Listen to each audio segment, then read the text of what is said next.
Hello and welcome to Film Lovers. I'm Sonia Chung. I'll be talking to people who work in the film industry and who are also avid film lovers.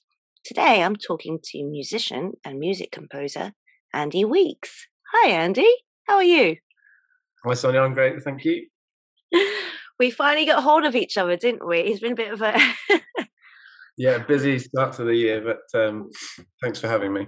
No, you're welcome. And actually, it's really nice to have someone who does something a bit different in the music industry. I mean, a bit different in the industry, other than being a filmmaker, a producer, etc. So it'll be interesting to hear what you have to say in general. So why don't you start off by telling us about yourself? This is usually how I start the show, really. So give us a bit of a timeline of how you started, why you started, where your passion for music came from, etc., and basically how you got from starting up to now, really. And yeah, go for it, and we'll go from there. Sure. So I'm based in Norwich, in East Anglia at the moment, in the UK. I think I got really into film music when I was a kid, actually. Just like most people, going to cinema or watching films at home just for comfort or with friends. And I've always been musical from a young age, but I think I really was drawn to film music in particular because of the way that it sort of draws out emotions and brings out lots of different feelings. And I think I'm not sure whether age is catching up with me, but I think particularly as a kid you feel those emotions perhaps a little stronger. So that was a really sort of, I could tell, I knew that I was interested in it from a young age. Musically speaking, I come from a classical background, classically trained. I've got a big sort of history in choral music as well. Okay. I actually started out as a sort of rock and jazz musician at school, playing drum kit and singing and that sort of thing. And I think part of being a musician is getting interested by a range of styles and areas of interest. So that's sort of where I started. I think really actually the music started at home. So we used to go to church on a Sunday, and there was lots of music making going on there. And quite weirdly, I started on the accordion. My mum was a Morris dancer, so she got me involved in playing the accordion in a band. So we used to go around the country at the weekends and do lots of different dances and sort of folk traditions. Yeah, so I'm really into folk music, and actually for the past 10 years have been gigging in the UK folk circuit with a band, which is quite cool. But yeah, in terms of film composition, I'm relatively new on the scene. I'm sort of emerging as a composer because I really got into it in about 2016. I'd done my undergraduate degree in music by then, but only really sort of got into composition properly in about 2016. And sort of since then, I'm a music educator as well, so I do a lot of teaching at a school, teaching GC and A-level music. And really, I think composing has sort of taken off for me. And I decided to do a master's in 2018 in composition and orchestration, just to get a little bit more, solid information and skill, just sort of boost my skill set a little bit, and sort of develop my understanding of composing in a filmic context. Okay, so there's a lot of stuff you did to start off with. Who were your influences, your musical influences in film? So who did you look up to in films, as in music-wise, for instance? Yeah, I mean, I'll be honest with you. When I was younger, I think a lot of the film composers were, because music has its place in the background. I didn't really know a lot of film composers as a youngster. I knew lots of classical composers, lots of pop artists, not really any film composers. But I think the people that I looked up to in my sort of teens and 20s was people like Brian Eno with the sort of minimalist movement. John Williams, obviously, I think is a big favourite in terms of large orchestral music. I think Hans Zimmer's got his own thing going on, and I think as a composer, you'd be silly to try and follow or copy his style. But he really does a lot of unique things, and has earned his place in the industry massively. He's really cool things. Do you like Thomas Newman? Yeah, Thomas Newman. Absolutely love Thomas Newman. He's done some amazing cues. Did he write the music for Finding Nemo, didn't he? Yeah, yes, and American Beauty. I mean, he's done loads of them, but I think there was another one. I think he did Road to Perdition. I can't remember. He's done so many. But he did that infamous one for American Beauty. The opening. That's really famous. Yeah, the one with the floating bag or whatever it was. So yeah. I love Thomas Newman's stuff. I mean, for me, he sort of taps into this. He's got a sort of warmth in his orchestral writing that I think anyone can relate to his music very, very easily. Did you ever see Apollo 13? Yeah, love Apollo 13. Yeah, that's a good film, isn't it? Which is obviously based on the real event, So that was James Horner. Did you like that soundtrack? I mean, that music was quite amazing. It was quite well, in the scenes, for instance, when they're stuck in space and they can't get back, it's quite kind of I don't know how to explain it. Can you think of the word? It kind of conjures like a sort of feeling. Yeah, it's quite. They're lost in space. They have no idea how they're going to get back. So obviously, it's a real, a traumatic time. So he's very good at encapsulating that, isn't he?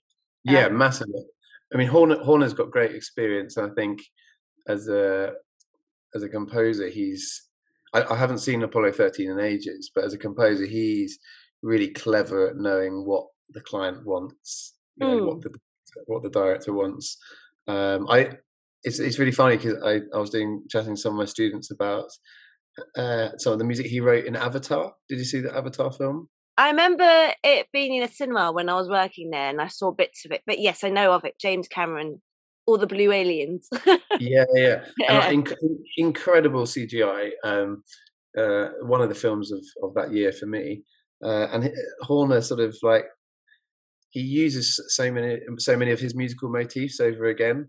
So I think he used the same ones from Enemy of the Gates or something like that, and also I think potentially ripped it from a Tchaikovsky. Oh, really? Symphony as well, yeah. But all the best composers do steal a little bit. So, here's a question for you. Actually, it's quite interesting. If a piece of music by one of them came up and you wouldn't know who it was, as in you hadn't seen their name, would you be able to tell right away it was that person? Do you know what I mean? Would your ears be able to tell you, this sounds familiar, who does this sound like? Yeah, potentially. If they're an established composer, definitely. I think I could give a good guess, yeah. You're going to put me on the spot now. Yeah. No, if you want to answer it, but no, I wasn't. I was just wondering if you would, if you think you'd pick up on it. I think so, yeah. Yeah. What kind of films did you like watching as a kid when you were growing up? I'll be honest, it hasn't changed much. Oh, really? I love sort of true stories, dramas, but particularly dramas that have got a true story or bringing an important meaning or story to life. I think they can be extremely powerful. Love sci-fi. I'm afraid I'm a bit of a buff for all right. science fiction and the big sort of escapism movies. But like some of the cult classics as well. Yeah. So yeah, I mean, I think I'm a bit of a sucker for romantic movies as well. Oh, yeah. I'm into loads. Yeah. So you were telling us that you also teach music. So so you said GCSEs and A levels. So that's usually about, what is that, 15 up to about 18ish? Yeah, that's about right. Yeah. Yeah. And we were talking about teaching kids, because I teach swimming and you teach music as well as doing other things. And we were saying that, you every now and then you kind of get that glazed look in their eyes, like, the lights are on, but no one's home. Yeah. Yeah, there are always multiple ways to get through to them. And what do you call them? You told me before we started recording. I'm not sure I'm allowed to say this on Oh, there, okay, but... yeah. Oh, yeah. Of course, no. It's not. It's nothing bad. It's just yes, we don't want to.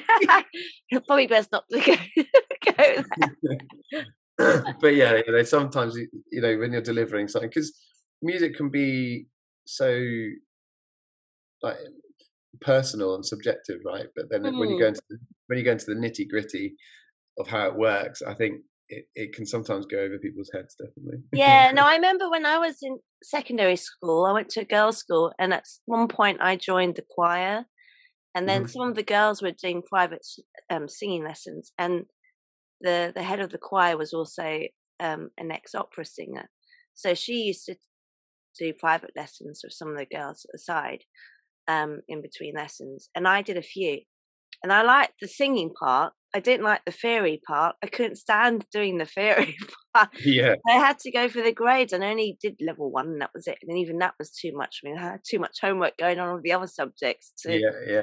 So I can see how people. I mean, you really have to stick with it, don't you? Yeah, you've really got to love it and be a bit of a music nerd, I'm afraid.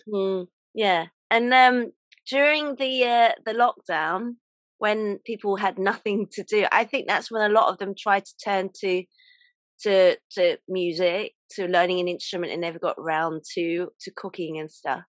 I tried to learn the keyboards.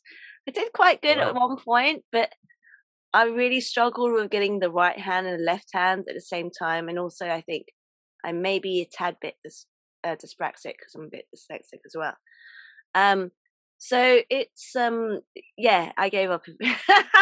No patience for that whatsoever. But I really, really do admire people who can play an instrument, especially the piano. I think the piano is one of the most, just to be able to sit down and just like, do you know what I mean? It looks so easy, but it's really hard. Yeah, it's one of those deceptive things that, in society, I think a lot of people sit down and listen to pianists, or the piano's been around for hundreds of years, right? And it's a domestic instrument, but also used in the concert platform. And I feel like people sit down and listen to the piano and think, oh yeah, that's a piano sound, but actually the hours and that go into practicing, it could be a lifetime, half a lifetime, to learn it really well. And it's a really hard instrument to play well. Yeah.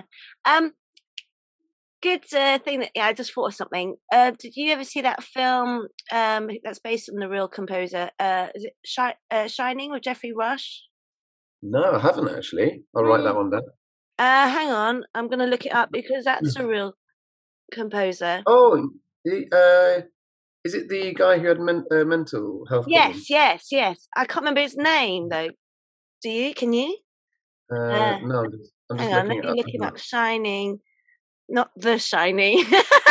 Yeah, that's a completely different genre. Yeah, Jack Nicholson's face. Hang on. I know Jeffrey Rush won an Oscar for it. Jeffrey. Oh, sorry, not Shining. Shine. Sorry, it was called Shine. Shine. That's it. I'm gonna look him up. It's based on the real composer. Yeah, he had like learning difficulties. I mean, he was his father was quite brutal to him.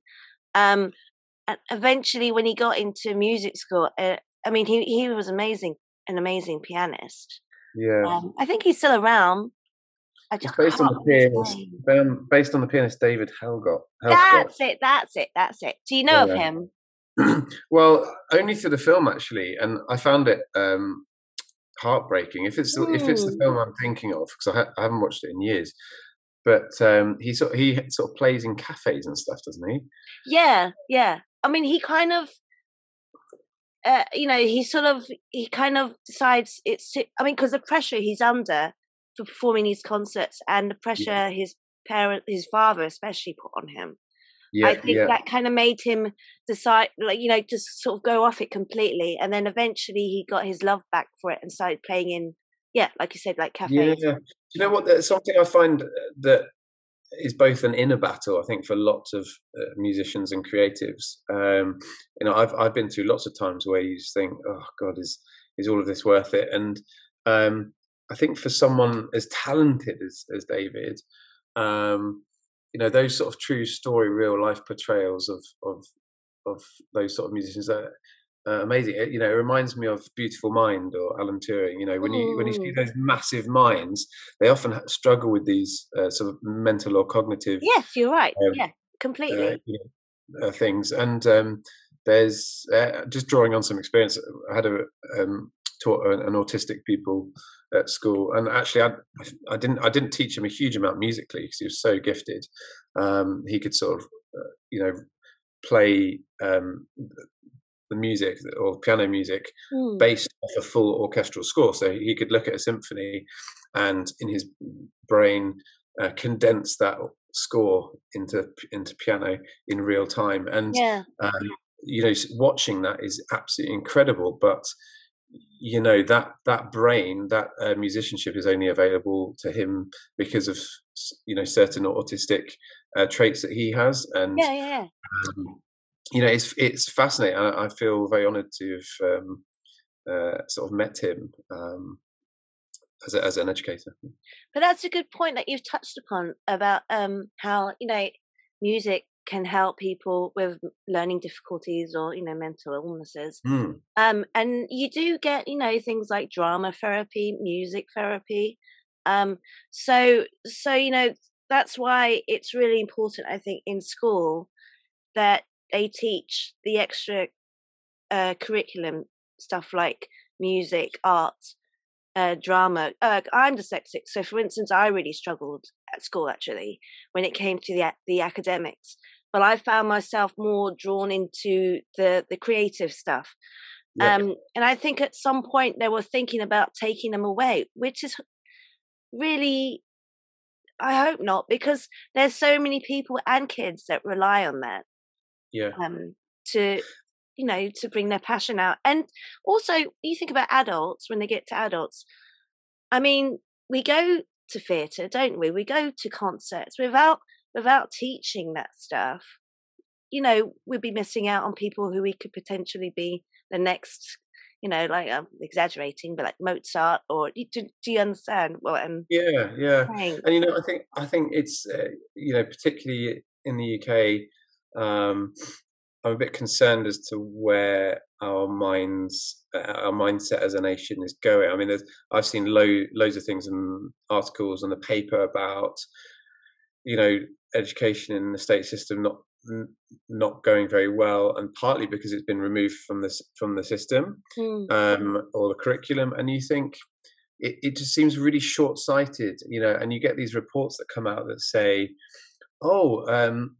did you know that music is really good for the brain and creating well-being, and all these fantastic things? And you think, well, yeah, duh. We've sort of been doing it since the ancient Greeks have been around, and I do find it tricky when we try to be too clever as leaders to come up with alternatives, or try and focus on shoehorning kids into one area or one direction. I think that can be dangerous at a young level, where they need to explore and they need to experiment with lots of different things. And definitely. But music education in particular, I think is really tricky.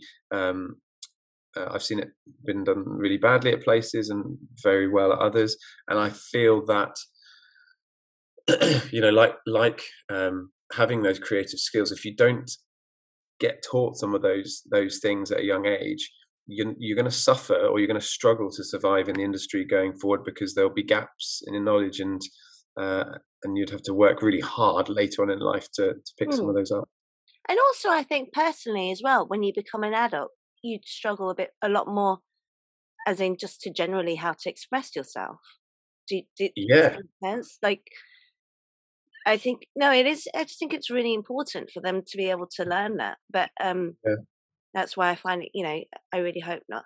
But you What tend do you think? What do you think about the sort of golden age of TV and film at the moment? Because I've been absolutely amazed by the amount of new productions going on both in the UK but in Europe and across the world. And obviously Netflix is booming, and other streaming services are. yeah, In yeah. lockdown, we couldn't go to the theatre, we couldn't go to No, concerts, and we relied heavily on all those creatives and artists working in those industries. exactly. And there were a lot of them doing. I remember Lady Gaga put on some event on the internet, like a concert. So they were doing all the, and without those things, I mean, we're already going mad. But they really helped us, didn't they, through Yeah. those times? So that's also another good reason why, things like music, dramas, films, Richard, for instance, are really important. But I find that now with all the streaming platforms, that we've been exposed to a much broader range of music, film. I mean, there wasn't so much, sort of Asian um, films, etc. But now all of that and Asian films are coming out, Asian TV series, etc. I just think it's a really exciting time. Don't you? Hmm. Yeah, definitely. I mean, I think more than ever, technology and accessibility is impressive. I mean, um, I'm only really starting out in the world of film, but from a music point of view, what you could do 30, 40 years in a studio or a music house, as I used to call them, you can write your music at home. I've got a studio upstairs in my house, and it's not state of the art, but you can write music and you can record music and mix music and produce music to a really high level. And I think having access to that around the world means that more people can be creative and get their voices heard and express themselves in a medium that is you get rewarded for those efforts. For something that you enjoy doing. Yeah, well, most importantly, yeah. How do you like working from home? I mean, you're quite lucky in that regard because it doesn't matter. Let's put COVID aside. You could still work from home, so you have that luxury that you're still creating and you're still inventing. And I guess that was quite a lot of us kind of a savior to you throughout the lockdowns because you had access to all this amazing equipment that you could do. Yeah, it was really interesting actually because during the lockdown, all our teaching went online. So we did a lot of remote teaching online, and so we were delivering lessons on Zoom or Microsoft Teams. So we had to create sort of innovative ways to teach music. And to be honest, the first time that we went to lockdown, the pupils really loved it because they could send their homework on PDFs and you could annotate them, send them back. We would sort of play clips and share screens, and it was quite exciting. And I think we hadn't worked in that way face to face at school before, so that was really good. And it did give teachers and students a really good sense of a bit of creative time as well, because of all of those extracurricular things or homeworks that you would do. We had to cut down on the homework because you couldn't expect the same output that you would do in a normal working or a normal school day. So from a composition point of view, for me, having a little bit of spare time to write and take out the commute of the day was really helpful. And working from home is a real bonus, from a composition point of view, because you can feel comfortable. You can go and make a tea. You can go say hi to your family, and I think that's a real luxury. I must admit though, at the end of a long teaching day or whatever, if I'm on a project or whatever, getting the energy to work in the evening is really tough. Yeah, I can imagine. But all my colleagues do it. I know editors who are up late at night just trying to get a job done for the final edits. And oh, really? Yeah, you get a lot of sleepless nights, but hopefully you can get some recompense until before the next gig. Is it lots of coffee then? Yeah, it can be. I'll be honest. I've had quite a quiet January, but last year and the year before, I was working on quite a few projects, and your deadlines just come at different times, and it really depends. And music, for some reason, seems to be one of the last things that gets pulled into the project. So you might get sent lots of edits at short term and say, "Oh, can you rework this? Can you rework that?" And it's quite a painful process. Lots of to and fro's over email, lots of phone call chats, and you think there's a lot of sort of okay, so we're going to go back to that idea, Yeah. Well, that was the kind of the downside, I think, of doing it all over the internet. Like, you're having to get directors to talking to this person over here on the computer on Zoom, and then this person. Whereas it would be much more better and easier communication to actually go to the building yourself. Do you know what I mean? Yeah. And you have that social aspect behind it too. So no, for sure. You said that you liked Hans. Oh, what's his? I can't remember. It's Hans Zimmer. Mm-hmm. Did you like his music in Inception? Yes. I think actually when I first watched it, I enjoyed the film for its concept. It was by was it written by an Argentinian author? I think the story is based on that dream concept. A fantastic story, and it's one of those films that, I'm not sure if you've seen Shutter Island before, but when you watch it for the first time, it blows your mind. Yeah. But once you've been told the ending, it doesn't quite have the same impact the second time. No, but but it's one of those. Sorry, what were you going to say? The music for Inception was really clever and sort of ties into a lot of Hans' style in terms, he uses a lot of ticking sounds and sort of pulsating synths, and we've talked about doing another podcast on maybe some specific films, and I'll be happy to break down in some of those. But yeah, Inception is really clever, and I think his sort of blending of hybrid sounds, both big orchestral sounds with electric guitar and other sound effects is really powerful. There's a YouTube video of him and the actual orchestra playing, so it's not just the photo of Inception, the film, and just music in the background, so you can actually see that they're playing it to a live audience. And there's a bit, it's this massive orchestra, and then also you got, like you said, like an electric guitar going on, and so it's just like a really interesting eclectic use of composition and instruments that he puts together. But there's another one I really like, Gustavo Santiola. Does that ring a bell? He did the music for the Motorcycle Diaries. He did some of the music for Babel, and he's Argentinian, so there's quite a lot of use of like the Spanish guitar. Yeah, and it's so nice to listen to. He's obviously got albums out as well that are nothing to do with films, that aren't just film scores. But yeah, you can definitely tell that they have their own, each of these composers have their own trait, if you know what I mean. Their signature. Yeah, and what the thing I love about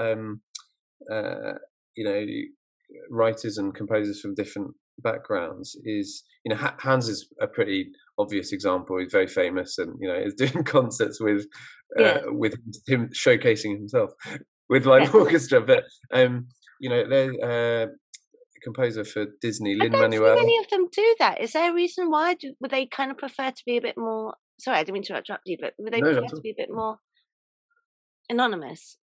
I don't know. I'll be honest. A lot of those. There are lots of live concerts with live orchestras playing to film, and I think they're fascinating. I've been to a couple at the Royal Albert Hall where I've seen West Side Story, some of the Harry Potters, and it is incredible the sort of force of music and how they play so well to the click and tempo tracks. I think, yeah, I don't know. I'm not sure many composers necessarily think that they would play in their own compositions. But Hans came from the band the Buggles, was it? Did you really? Yeah, he played synthesizer in that band. It's the Buggles or Bugles? One of those. He played synthesizers in there, and that's how his career started. So he's foremostly been a musician and then a composer later. So yeah, I think some composers see themselves as composers and not performers. So yeah. Actually, you touched on a really good point that made me think. In the very old days, when film first came out and it was the silent movie phase, they would show with music, wouldn't they? Would there be a band singing, or the music would be put on top? So obviously at the time we couldn't hear what they were saying because the sound hadn't been invented. So the music was also another good way of expressing what they were saying, what they were thinking, and that was like a big thing. Yeah, well, absolutely. Film music started with some of those silent films, where you would have a pianist or a small group of musicians playing underneath the film, and that's where you get the term underscore from. So when you say, "Oh yeah, what's the scoring? What's the underscore here?" or the music that's underscoring that, is because traditionally your pit band would have been underneath the screen. Oh, okay, so it's literally like if you went to the theatre, went to see Yeah, show, it's the same thing. Yeah, absolutely. So, and then you get ones, you see these old films where they're kind of parodying or they're taking a scene of them watching an old film, and you have a pianist sitting playing at the same time. So, was it like that as well? Yeah, and I think some of the earliest examples would have been improvised. You had these theatre organs as well, where keyboard players would improvise based on what they saw on the screen, and that's a real skill to have. And then, of course, more musicians got interested in writing specific pieces for set work. So yeah. Do you like singing in the rain? Yes, it's like. Do you mean the newer production or the? No, the just in the original film, because I was just thinking of that, and I've spoken about it before. Because obviously they start off filming in the silent era, and then they're exposed to sound eventually, and this is when all this music starts coming on. So it just made me kind of think, yeah. So did you ever like that film as well? And is there anything you want to say about that? It's fantastic, and the remakes and that scene is absolutely stunning. And actually, where we're seeing a lot of films where music's being brought, it's not on stage, but it feels like it's on stage. It's got that non-diegetic feeling, but it's there. What was that film? Is it La La Land, which everyone loved? Yeah. That sort of vibe has become really popular in the last decade or so. Did you like La La Land?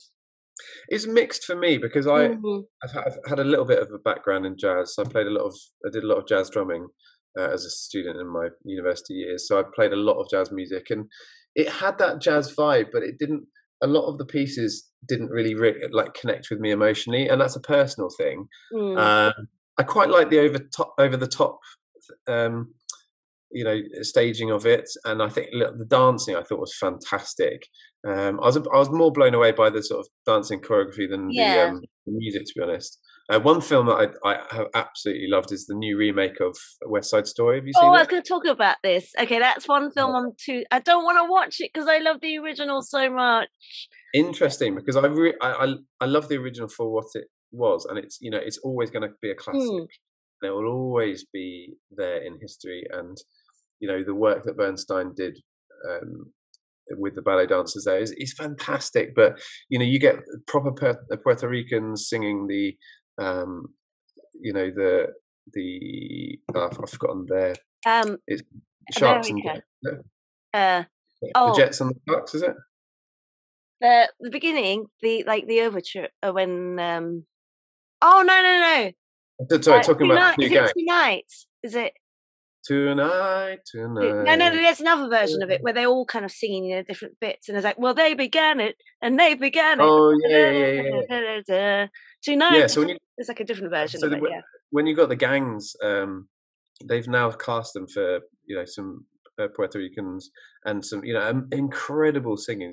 The new Maria is just got a stunning voice. But for me, like, the music is timeless, in a sense that they've really made the film, and Spielberg's done an amazing work with the shot. But the dancing, the choreography, the production, the filmography, the music is just unbelievable. They've just recorded everything in HD, so the music, you just feel like you're in it. Yeah. Does it feel like it doesn't feel like a remake, does it? That's what I'm worried about. I don't want it to be like an exact like replica of it. No, it's not a replica. There's definitely some different takes. Some of the scenes are quite similar because it's based in New York. It has to have that that American vibe, but it's very different. And I think you couldn't do something completely different, and it's not trying to be the same. For me, the most outstanding thing was the acting. The acting was so much better in the new one. Yeah. Were you a fan of musicals growing up, or are you a fan of musicals in film? I'm a bit hit and miss with them, to be honest. I played in a lot of musicals when I was a young musician, in the pit bands and stuff like that. And I directed quite a lot of youth music theatre. I think they're really accessible, and they're fun to get into, and they're really rewarding to do. So yes and no. I don't have a huge passion for musicals, but I think they have an amazing place in society. Yeah. So you're not really a biggie on musical, like music films. It's not my favourite genre, but if you get it right, they can be fantastic. Yeah. Yeah. So would West Side Story be one of your ones? And I guess as long as I've seen them. Yeah, that's definitely top 5 for me. So has the new one replaced the old one then, in your eyes? Not replaced, but like. I just think they're two different beasts. Really? Yeah, because they're sort of, they're like 50 years apart in terms of. You so wouldn't think that though, would you? Because I mean, I love the clothes. You can tell the clothes, for instance, like the men, the tight jeans. That was a very kind of. It's set in the 50s, wasn't it? Or the 50s. So. Yeah, and just sort of the synthetics of everything, the production and stuff. But it still looks really kind of contemporary. I think the dancing's amazing. Yeah. That I think that's why it's held up so well, and I think that's why maybe I'm too scared to watch it. Yeah, I think liked it as well. So I think for the time, it's definitely very forward thinking and. And contemporary and exactly, and I don't think the new one pushes many boundaries. I think for me the choreography was incredible because you still got that sense of ballet as an art form, and that combination of music and dance going together is so powerful, and they've done it in such a sort of a rigid way, but the acting is so much better, so it just looks and feels a bit more realistic than the original. Yeah. So are they all singing in this one? Because a few of them in the original weren't I think they all did, but the only ones that didn't were Natalie Wood and the Tony. Yeah. Played him. But I think the others all. I think they're all annoyingly talented singers, dancers. Really impressive. I'm trying to think of the name of Maria. Quite new, isn't she? I mean, she's a bit of an up and comer. Yeah, she is. I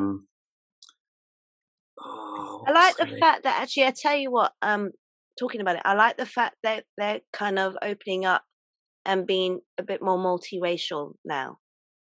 Yeah, I think that was a big push and a big reason to. Yeah, it's a great time to release it and work on it, given the whole sort of talk about diversity and inclusion at the moment.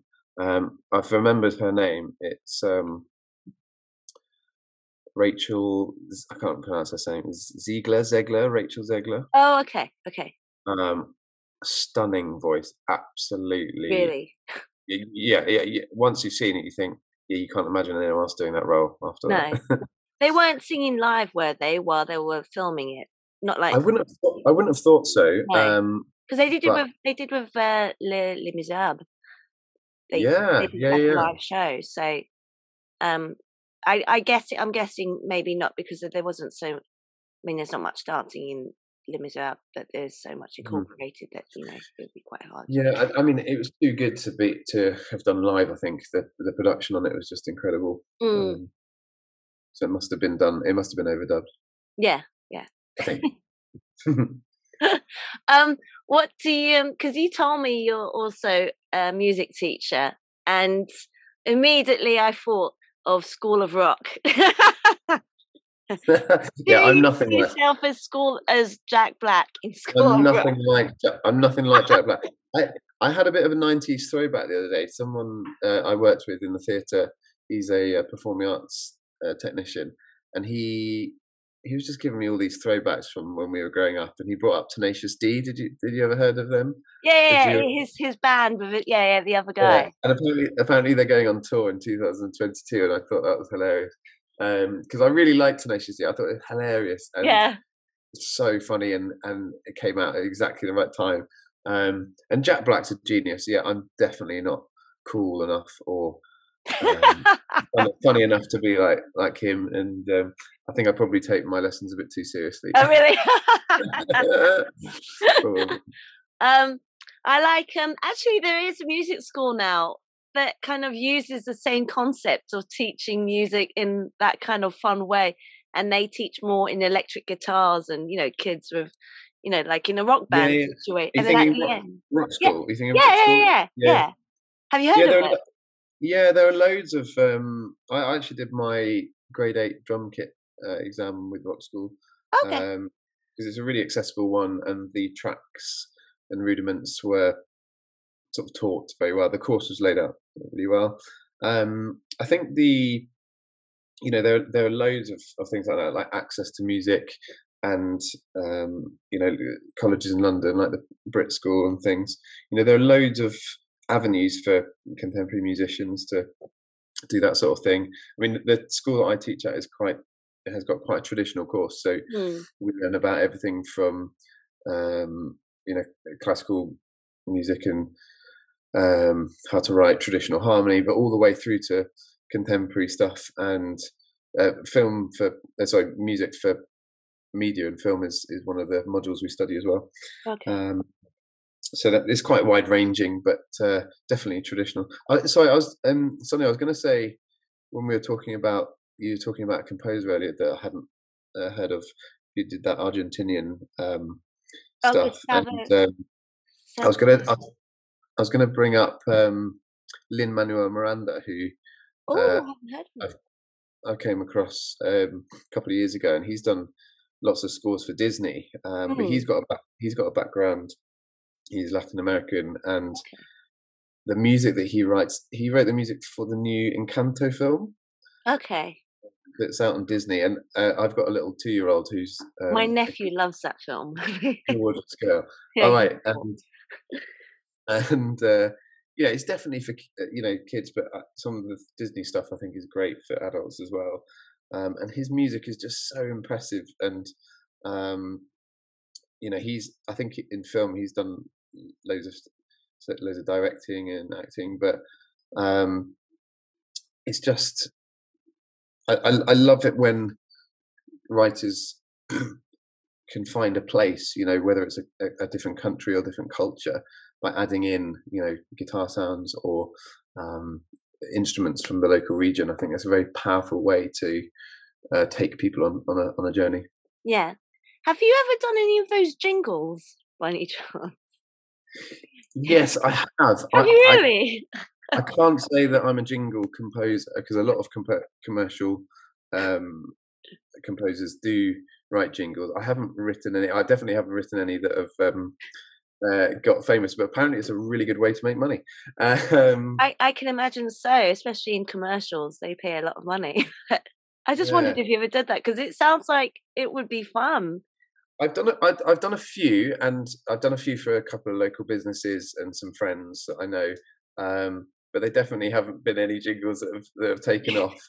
I think you need to write jingles for some big companies with big budgets, but it's ironic, right? You could make a really good whack for writing the shortest amount of music.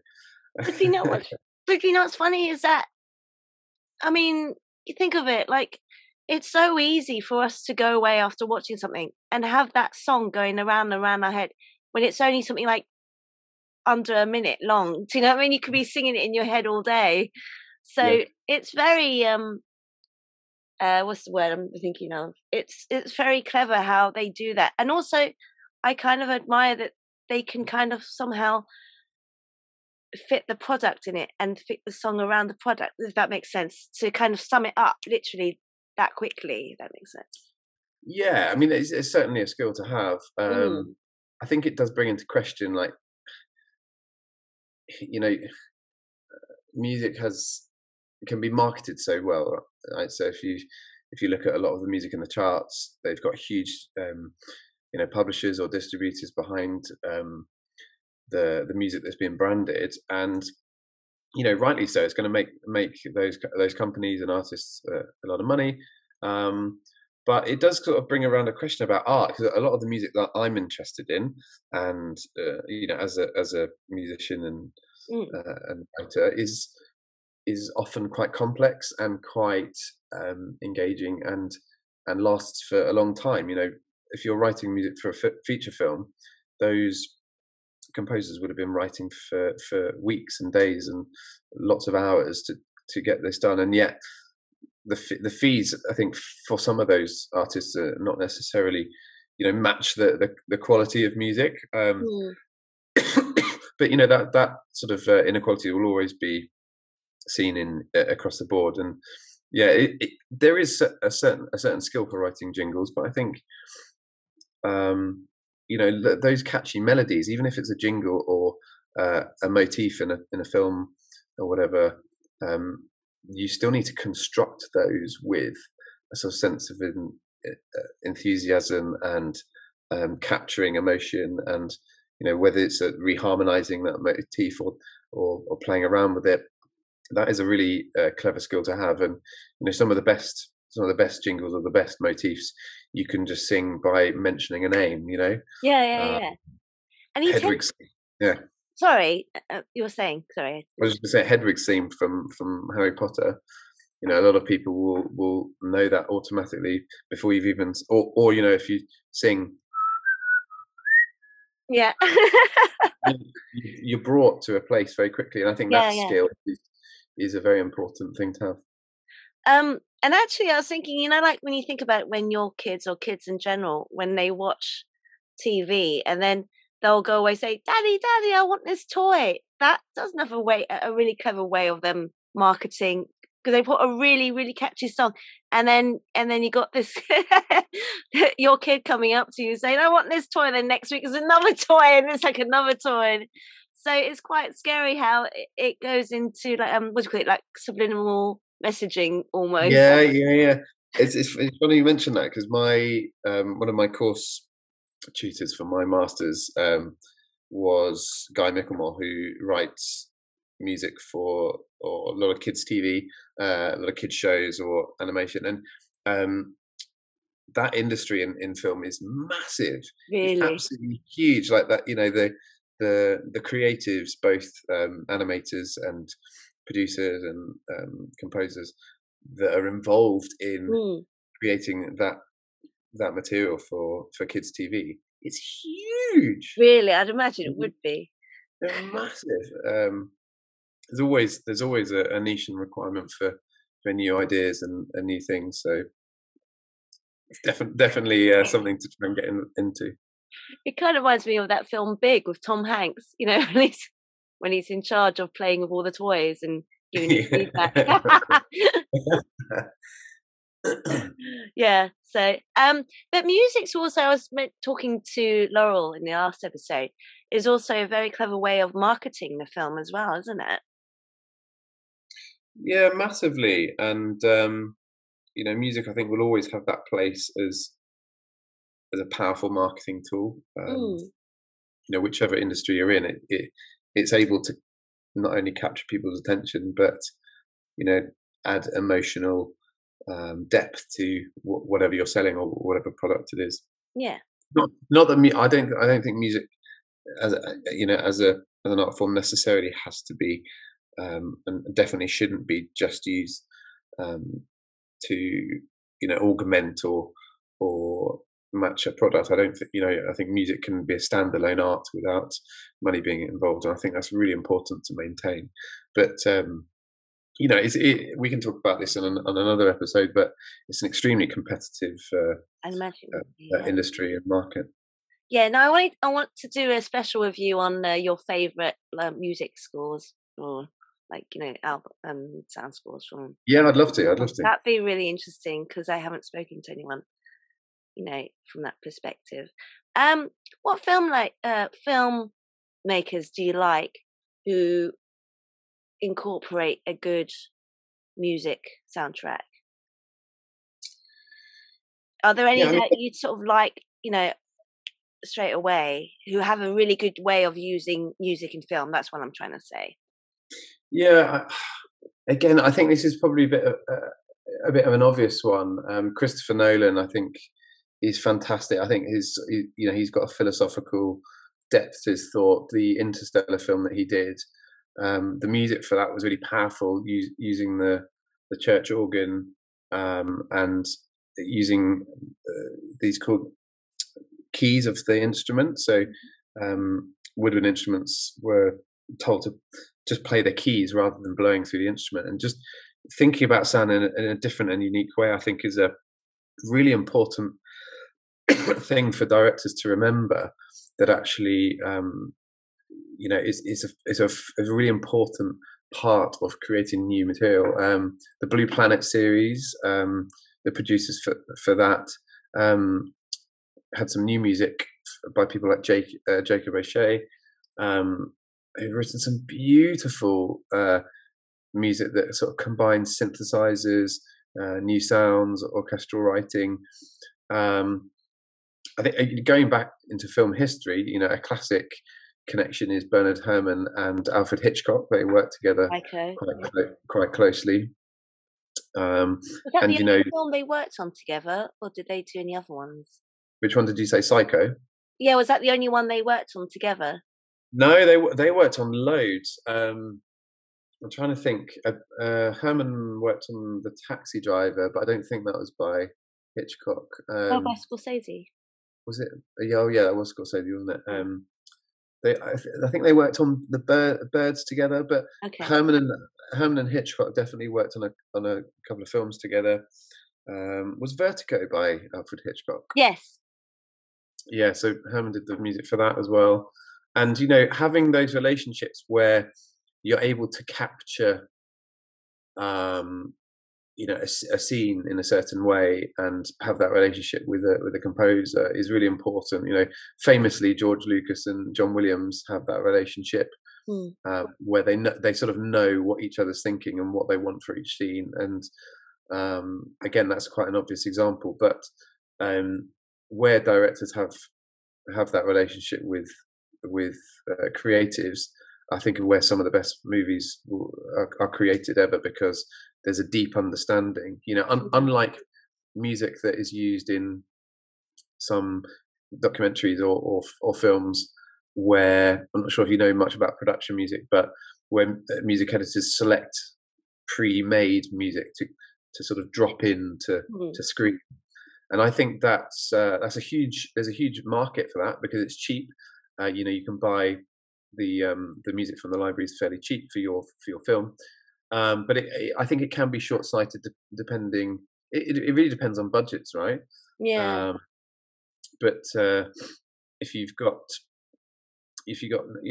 access to a production library of music where you can have the rights to use it in your short film, that can be a really good way of getting some amazing music into your TV show or whatever. Yeah.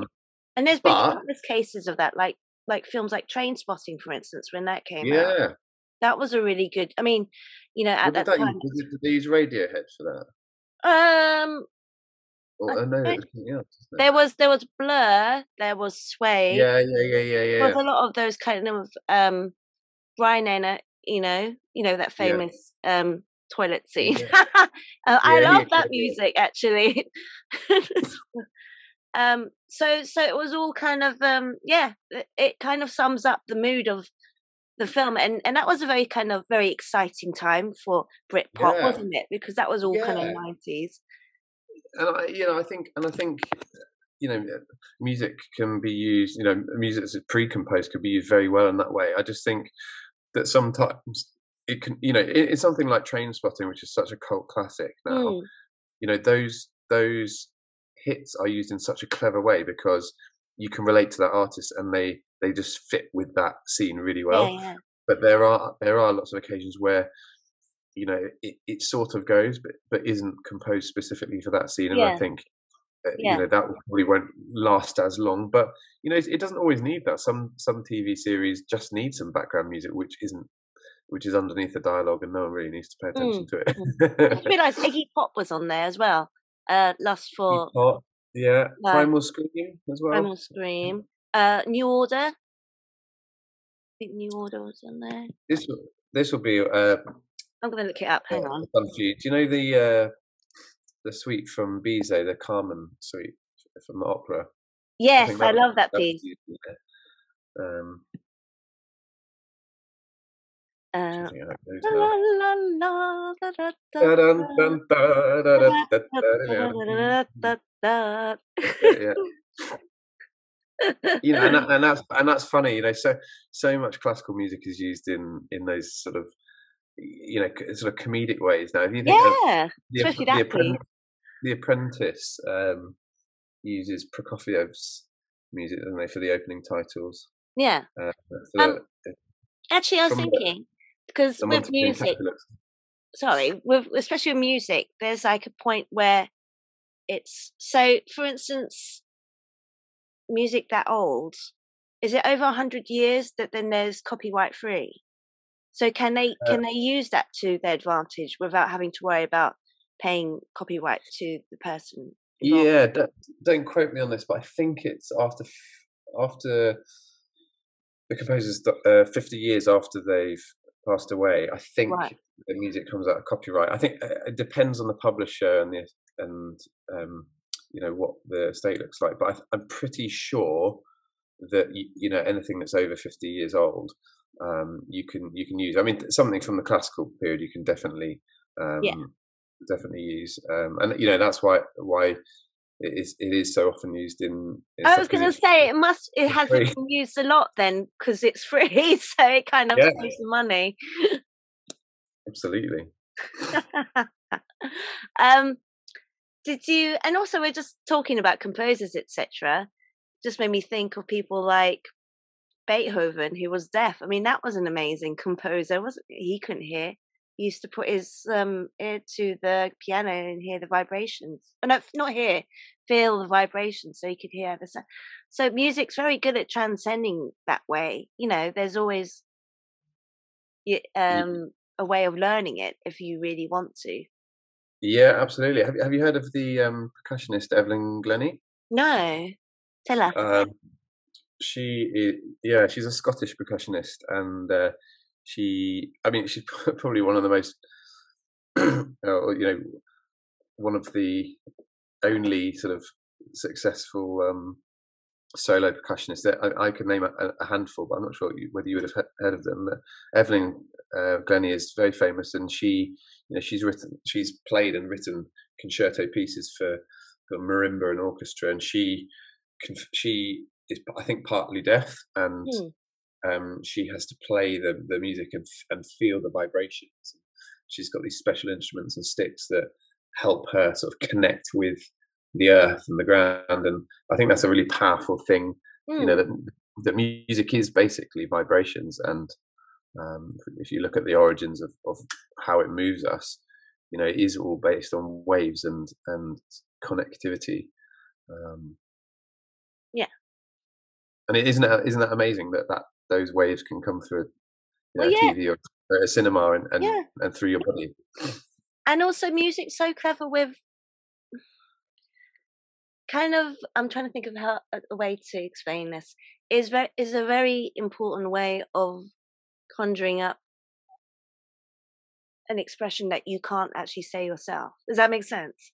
That you wouldn't verbally be able to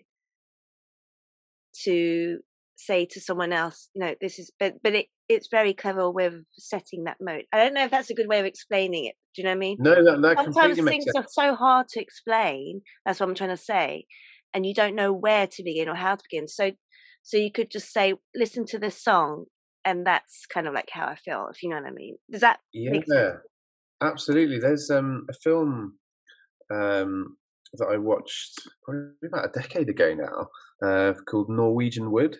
Mm. Did you see it at all? No, but I should for sure. Yeah, do go and see it. I think it was in 2011. It was really weird, and it's quite indie, quite trendy. It's not your sort of typical blockbuster film. It's a romantic film, but it's quite strange. Like it's very powerful, and the characters in it are, I can't remember it that vividly, but the characters in it are, it's emotional. I can't remember the ending actually, but it's sort of too intense. The romantic relationship that goes on in the film is too, it just, it tugs at you. And Johnny Really? Greenwood, he's the Radiohead guitarist.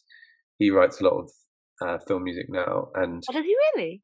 yeah, and he wrote the score for Norwegian Wood, and it's just incredible. It's very experimental, very forward thinking, so clever, and I feel like some people might say, oh yeah, of course he's going to do well in the film music spheres because of his Radiohead fame, but actually I think it's something that he's really interested in, and the colors that he creates are, for me, created these emotions that you wouldn't necessarily get in other films. No. I think you need to watch it to understand it. But Norwegian. I understand. It's one of those things that you need to experience yourself to be able to understand where you're coming from. Here's a good question. Music videos, when they first started becoming a thing. So I remember thinking or hearing somewhere that, like, when MTV started, do you remember when MTV, that was probably about the 90s? Was it back in the 80s, 90s? That was what kind of propelled sort of music videos. But music videos, if you think about it, are like a short extension of films, aren't they? So all the new and up and coming filmmakers that were still trying to get into the industry, some of them have successfully crossed over. There have been the likes of David Fincher, who directed them. So I know it wasn't music wise, but directed them. They've crossed over quite well. So music videos are also a very good sort of way to sort of transition from one thing into another thing. And there have been other cases of, people sort of, like you said, the guitarist from Radiohead transferring over into film music. So, but yeah, that must be a very good way to, well, that's definitely a good way of exposing new and up and coming music that hasn't been heard before.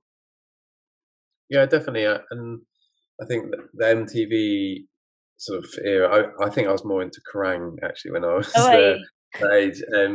But that sort of era, I think, you're right. Ringo Starr, wasn't it? He came up with the idea. Oh, did he? I don't know the history. Yeah, hang on, I'll look it up. Hang on, I remember thinking it was his idea behind MTV. Because at one point, MTV was so big, wasn't it? I mean, not so much the English one, but the American one. They did their own, like, reality shows. Yeah, I'll be honest with you. Like a lot of the music videos didn't really take my interest as a teenager. Oh, really? I think partly because it was I felt like it was quite shallow in terms of a lot of the dancing, and a lot of they all seemed too similar for me. They were sort of, like about party life, or something that was very far removed from my sort of upbringing. Yeah. I wasn't wearing massive chains and dancing with half naked ladies. It didn't really sort of appeal to me. But I think, like, from a creative sense, filmmakers and artists, and you're definitely right. Like having sort of multiple avenues to work in is important for networking, but also just for sort of developing your own style and portfolio. And doing other things as well. Yeah, definitely. I just thought, as we were talking about that, Nick Cave from, is it The Roses? Nick Cave and the Roses. He wrote the film with Guy Pearce. I can't remember what that was. It was based in Australia in, like, the sort of when the Pilgrims, kind of like a long time ago, the beginning of Australia, basically. Yeah.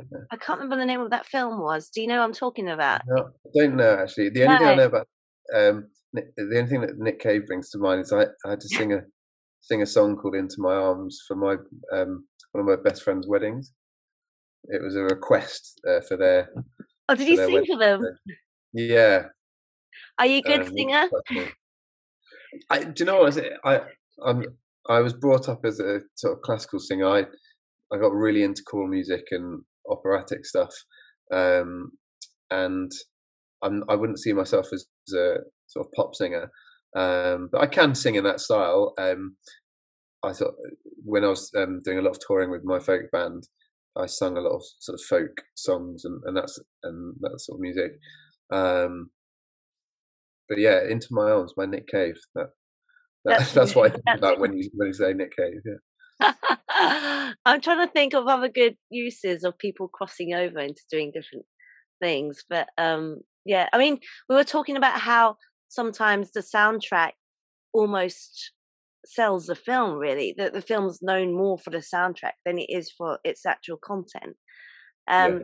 So can you give examples of directors? I mean, the ones that come to my mind are, for instance, we talked about Trainspotting. So Danny Boyle was very good at incorporating music at that time with the Britpop scene, which was all the rave at the time. And then you got the infamous Quentin Tarantino, who apparently chooses the music first and then writes the film. Do you think there are filmmakers that kind of do it that way round? Like maybe have a song in mind, and that sort of sets the kind of scene. Like I know when I'm writing, I listen to music to kind of get me into the the mode I want to be in to write. Yeah, makes sense. I think there are. I mean, I think it really depends on the style of film you're going for. If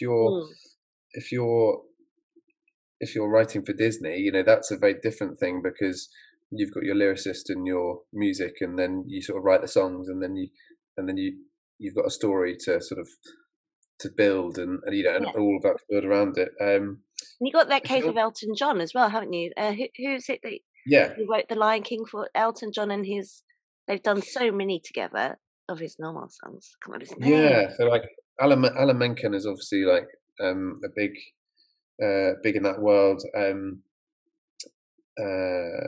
need something. Was it? Hans Zimmer actually did a lot of the music for Lion King alongside. Oh yes, he did. John. Yes, you're right. Trying to think of who's that? I love the way that he incorporates Hans Zimmer, how he incorporates the sort of the instruments of Africa. That kind of sound is very unique, isn't it? Especially the opening. I'll tell you, I think I'm not sure the person that wrote this. Who wrote The Theory of Everything? Who was the producer for The Theory of Everything? Hang on, The Theory of Everything. Producer. Yeah, sorry, the director for the director. About the film about Crispin Mills. Isn't that Heather Mills' son? Could well be. So he picked the music to be composed by Johan Johansson, who's now died, Scandinavian composer, and it's a very minimalist soundtrack. And for me, I think that sort of mathematical approach to writing music for film, Mm. but in a very contemporary way. Like, I can fall asleep to some of the music by Johansson and also be sort of taken into the stars. It's got that sort of beauty that is really fresh and very popular. It's very sad.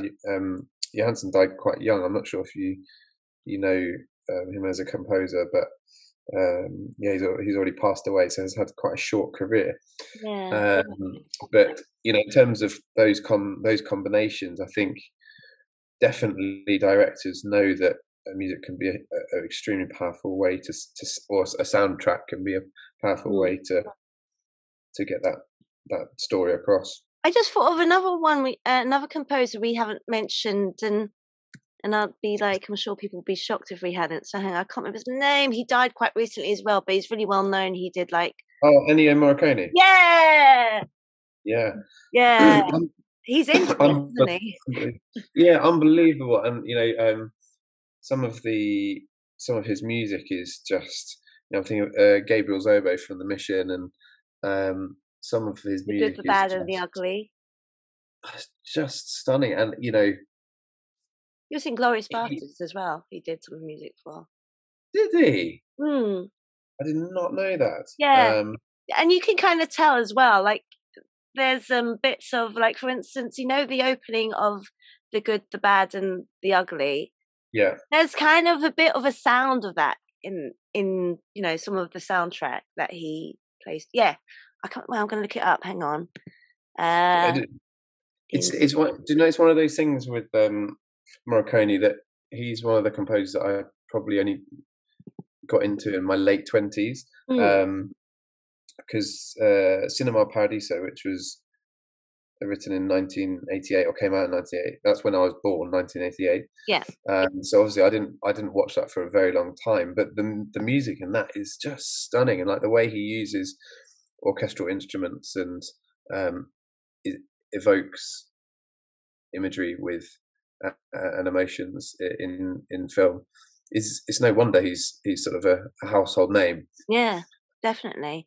I'm just looking at what tracks he composed and were on the soundtrack. So it's The Green Leaves of Summer, The Verdict, and obviously these are in Italian, so I can't quite pronounce it, and I don't want to because I don't want to ruined it. But he did quite a few of the not the songs, but the music for it as well. So there's a few tracks that belong to him, and you can kind of sort of hear the similarity between that and the opening of, there's that infamous The Good and the Bad and the Ugly. The dun dun dun dun and dun dun dun to it.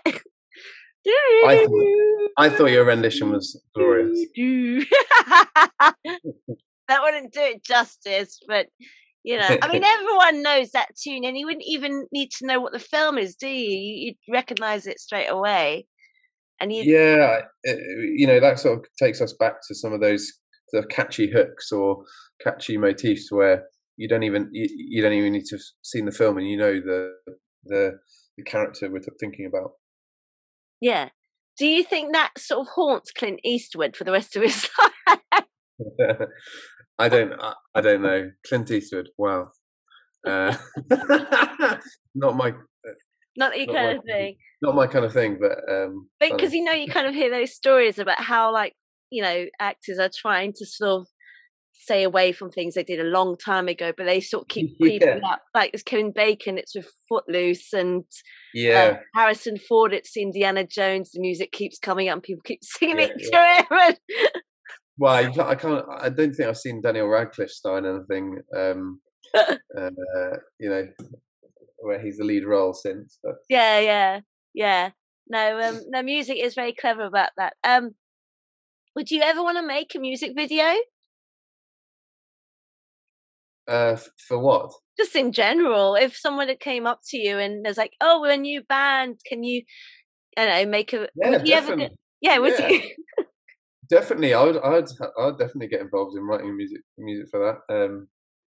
I've written music for loads of different things, so shorts or I haven't done a big feature film yet, but I can dream. But for me, it doesn't really matter if there's a really good brief and it's someone I enjoy working with. Then I'm game. Do you tend to find, because you said something earlier about Alfred Hitchcock using the same composer? Are there other cases of directors doing that as well? Yeah, or I mean, some of the others I mentioned earlier, Christopher Nolan and Zimmer, they've got a close relationship. And Okay.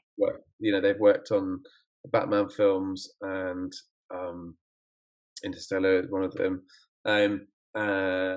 George Lucas and John Williams is a famous couple, and I think when a director finds someone that they just connect with and are on a wavelength, and they know that the result that they're going to get is going to be really exciting for their vision. That that's a dream, and credit to those composers getting into the sphere with those directors, because that's a really exciting connection. You think like Rodgers and Hammerstein, or other where you get creatives coming into the same room and creating something magical, and they can be a very powerful force.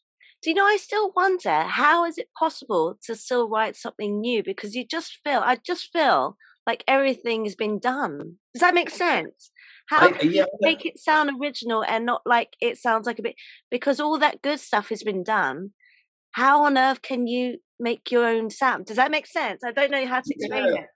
I know exactly what you mean, and if you listen to some of my music on my website or online, it's some of it is quite pastiche-y. You try and write some original things, but actually a lot of what people like are catchy things, or things that work well with the moving image. My granddad once said to me, "How can there be so many pieces of music? There are only 8 notes in the scale," which is wrong in so many ways, because there's actually much more than that if you count the chromatic notes. But it's about timbre and experimenting with sound as well. Like a lot of composers sample instruments and create new sounds, that haven't been heard before, and use a lot of electronic manipulation to create new sounds. And so I think there's always scope for new sounds, new styles, and who knows what the future will hold in terms of that new generation of sound. But certainly, you will always get a bit of pastiche. I think John Williams famously, his Star Wars opening soundtrack sounds very similar to a film where Korngold wrote the music for. There's a black and white film. I can't remember the name of it. I can't remember. But there is going to be a lot of cases. There are going to be a lot of cases where music is repeated, or music sounds very similar. And I think the struggle for a lot of young people today is to find their own niche, or then their gap, because so much, they're in the position of musical history where they've got the largest catalogue of music that's ever been written. So much to choose from, so much to listen to. What can you do that's new? But I think there is so much more that can be new and fresh.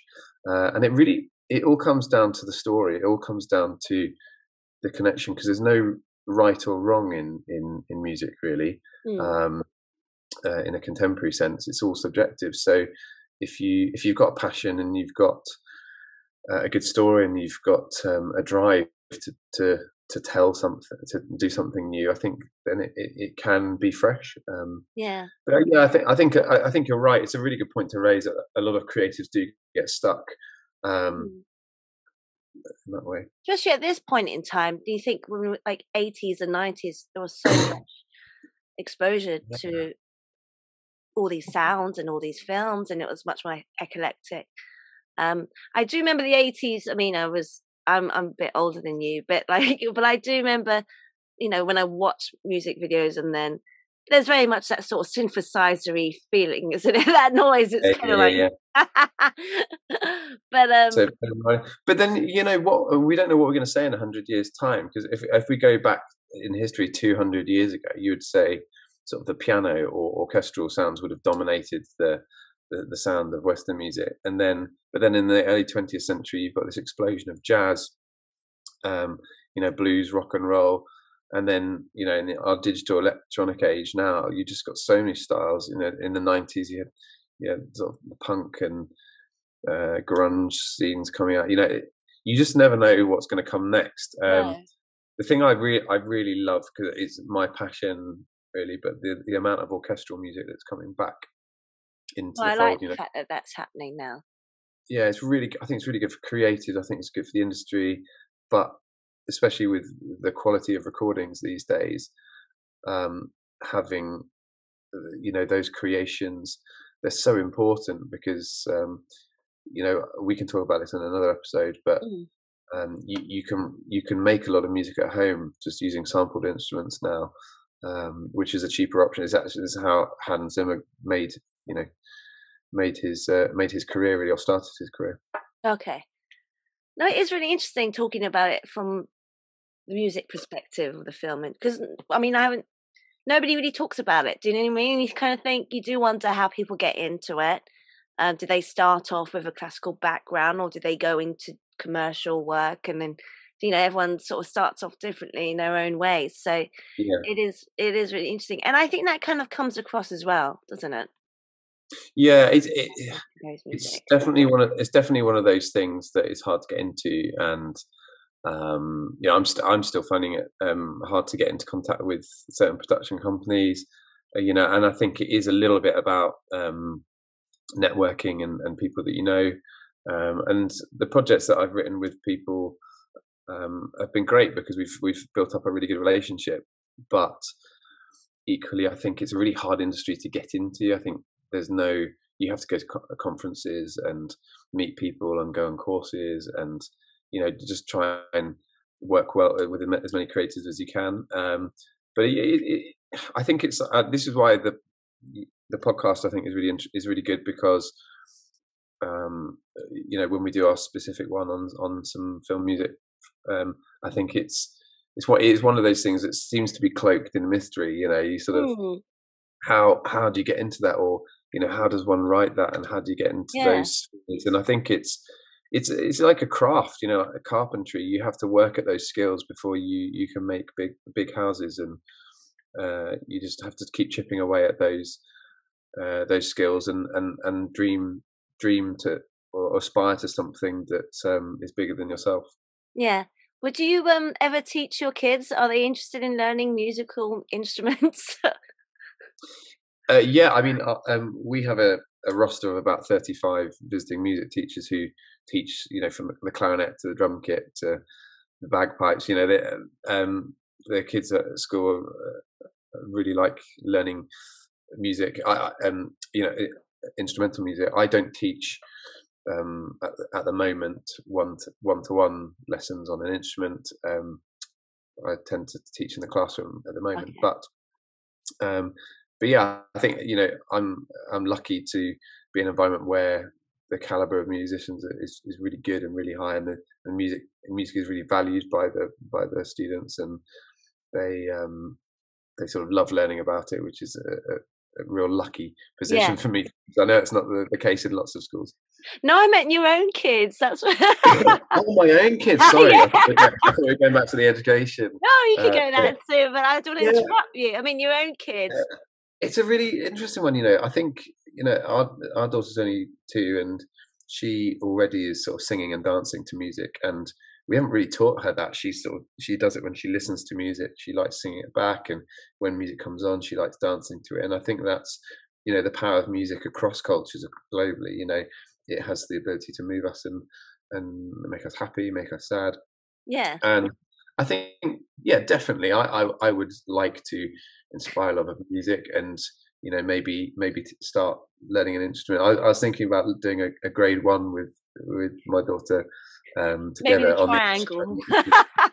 I think we could do something a bit more ambitious, but I think it's. I would never want to impose being a musician onto her, because actually it's a hard career and not always the most lucrative. So I think you got to be guided by the child. But yeah, I think it'd be nice if she did play something and got some enjoyment out of music in one way or another. The thing is, your kids never want to learn from you. You're just dad. Do you know what I mean? It's like, Yeah, you never want to learn from your own parent. You see enough of them as you is, so you yeah. never take them seriously. My parents were my mum was a science teacher, and that definitely put me off sciences. Yeah, exactly. I'd love to be a scientist, but I don't think I'm smart enough. No, that's not true. Do you know it's funny because you were talking about your kids and music.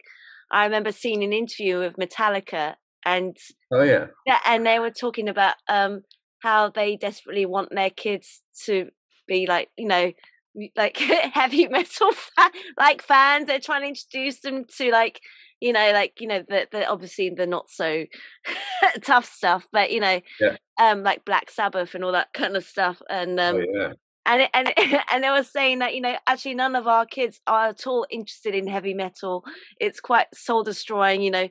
One of them learns the clarinet, the other one learns the piano. They want nothing to do with, and the host was like saying, well, most kids don't want their most kids don't want most parents don't want their kids to go into that kind of music or Yeah, lifestyle. yeah, Whereas they're yeah. the opposite. They're like, no, their kids want nothing to do with it. They want to go into classical music. Bizarre. So it's How times have complete changed. flip side, yeah. But I guess they would have started off by learning the classical way, wouldn't they? They would have had to. Yeah, potentially. Yeah, I mean, there are lots of different routes.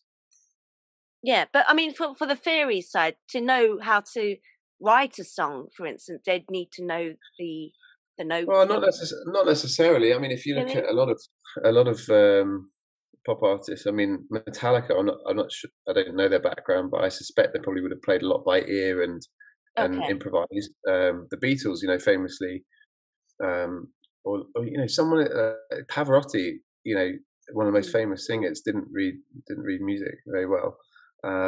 So I don't think music theory is all it's cut out to be, but it can be really helpful in crafting and designing. But I think you'll be surprised. A lot of contemporary bands have Really?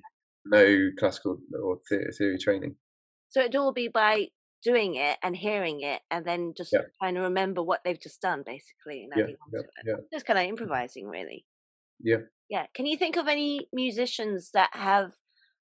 Because we were talking about opera earlier. Can you think of any sort of normal musicians, like pop musicians, that have successfully managed at one point to cross over into opera? I mean, all I'm thinking of at the time being is Freddie Mercury when he did the last song. What's the name of that opera singer he did? Barcelona. Yeah, yeah, yeah. Yeah, yeah. And then I'm thinking of did you ever listen to Skunk and Nancy? No, You never listened to them in the 90s? no. Um, so Heard, they were kind of like, hang on, Skunk and Nancy. They were like a rock band, and the lead singer, Skin, mm, um, has an amazing voice. And actually, I remember seeing this thing because she's the only female. She's a vocalist. Well, she was. I think they're all doing their own thing now. mhm. And the others were all men. And I remember seeing an interview with a voice coach or a singing coach, and they were saying, or she was saying rather, that she could easily go straight into classical music because she had the voice for it. So I'm just wondering if you know of anyone who could do that transition if they wanted to, or have been known to do that as well. I'm trying to ask. Rufus Wainwright wrote an opera, I remember. Did he? Yeah, yeah, yeah. He wrote. He Wow, loves the opera. Hang on, I'm just I looking. heard of it. Yeah, he. It's interesting. I mean, I know it the other way around. So, like, Pavarotti has done some, a lot of pop music. Is he Uh, really? yeah, he's sung on like things with Celine Dion. Um, done some stuff with, oh God, I don't know. Did he do something with the Spice Girls or something? Mm. Um, but there are examples of where it goes the other way. So Yeah. uh, Bernstein did a recording of the West Side Story stuff with operatic singers. Did he do the I music mean, before the film, before they actually wrote the film, or was it the other way around? They wrote the film and then they approached him. I'm not sure. I think it was done collaboratively because I think Yeah. a lot of the dances had to be and songs had to be, you know, written at the same time. Mm. Carreras, yeah, Jose Carreras was a famous tenor, and he sang the part of Tony. So I can see like a lot of ways that's sort of gone across. Over. I can't think of any examples where No, they'll probably pop come up to you once we artists. finish. Yeah, yeah, And you yeah, were like, yeah. "Oh, I wish I said that," Yeah. but so, well, I think we've spoken about everything now, unless there was anything you want to bring up or ask. No, that's been a really lovely session, and Yeah, I'm I really really looking forward enjoyed to it, it. and we're definitely because I really want to do one, a special themed one on, your favorite or my guest's favorite soundtracks Let's do it. Let's do it. or musical scores. So for sure, that's definitely one I want to do. So whenever you're next free, let's sort that out. And I'm always looking for people to talk to. So if you know of anyone in the film industry, they could do absolutely anything. Tell them to come on and talk to me as well. Yeah, definitely. I've got a lot of contacts down south in sort of Chichester, London way. So Awesome. I'll do a shout out for you. Thank you. It's been lovely talking to you, Andy. Is there anything you want to say before we go? No, only that if I'm looking to collaborate with with directors and producers and stuff. So Good luck. a little plug. I've got a website, and you can find my music on Spotify, iTunes, all the usual places. So if you like some of my stuff, I'd be really interested in working with you. Do you want to give the link to your website as another plug? Yeah. My name's Andrew Weeks, so it's andrewweeks.weebly.com. So if you put Andrew Weeks composer into Google, you'll probably find it. So we'll probably send you some fans now. So that's good. Both ways. What networking's all about. Anyway, yeah, a nice symbiotic relationship. I like exactly. Thank you so much, Andy. And yeah, let's sort out sometime to do that special on your favorite soundtracks or musical scores from films, for sure. All right, well, thank you, and have a lovely evening. Yeah, you too. That was really nice to Thanks. meet you. You too. Bye. Take care. Bye.